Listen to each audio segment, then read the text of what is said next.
അമ്മ കാരണം കാണിക്കൽ നോട്ടീസിന് മറുപടി നൽകി നടി അൻസിബ ഹസൻ. കാരണം കാണിക്കൽ നോട്ടീസിലെ ആരോപണങ്ങളിൽ വ്യക്തത വേണം. ലക്ഷ്മിപ്രിയയും ടിനി ടോമും ആയുള്ള വിഷയങ്ങൾ വ്യക്തിപരമെന്നും അൻസിബ.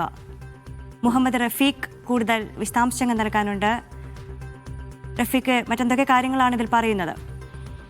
ഇന്ന് രാവിലെയാണ് അമ്മയുടെ കാരണം കാണിക്കൽ നോട്ടീസ് നടി അൻസിബ ഹസന് ലഭിച്ചത്. ഈ നോട്ടീസിൽ പറഞ്ഞിരുന്നത് അമ്മയെ പൊതുമധ്യത്തിൽ മോശമായി ചിത്രീകരിച്ചു എന്നുള്ള നിലയിലാണ്. എന്നാൽ അൻസിബ ഇന്നലെ നൽകിയ മറുപടിയിൽ പറയുന്നത് അമ്മയുടെ നോട്ടീസിൽ വ്യക്തതയില്ലെന്നും ഇതിൽ വ്യക്തത വരുത്തണമെന്നുമാണ്. അതുപോലെ തന്നെ അമ്മയുടെ ബൈലോയിലുള്ള ഏതെല്ലാം കാര്യങ്ങൾ താൻ ലംഘിച്ചു എന്നുള്ളത് വ്യക്തമാക്കണം. ഇത്തരത്തിൽ ഒരു വ്യക്തതയും ഈ നോട്ടീസിൽ ഇല്ല. അതുപോലെ തന്നെ ലക്ഷ്മിപ്രിയക്കും ടിനി ടോമിനുമെതിരായ തന്റെ പരാതിയും പരാമർശങ്ങളും തികച്ചും വ്യക്തിപരം മാത്രമാണ്. ഈ കാര്യങ്ങൾ അമ്മയുടെ പ്രസിഡന്റ് തന്നെ നേരത്തെ തന്നെ പറഞ്ഞിട്ടുണ്ട്. ഈ വിഷയങ്ങളെല്ലാം വ്യക്തിപരമാണ് എന്നുള്ളത്. അത്തരം വ്യക്തിപരമായ വിഷയങ്ങളിൽ അമ്മ കാരണം കാണിക്കൽ നോട്ടീസ് നൽകിയത് ഏത് രീതിയിലാണെന്നുള്ളത് വ്യക്തമല്ല എന്നടക്കമാണ് അൻസിബ ഹസൻ മറുപടി നൽകിയിരിക്കുന്നത്. അൻസിബയുടെ ഏറ്റവും പ്രധാനപ്പെട്ട ആവശ്യം എന്നുള്ളത് ഈ നോട്ടീസിൽ നൽകിയ കാര്യങ്ങളിൽ അമ്മ വ്യക്തത വരുത്തണം എന്നുള്ളതാണ്. വ്യക്തത വരുത്തിയാൽ മാത്രമേ കൃത്യമായിട്ടുള്ള മറുപടി നൽകാൻ കഴിയൂ എന്നുള്ള മറുപടിയാണ് ഇപ്പോൾ നൽകിയിരിക്കുന്നത്.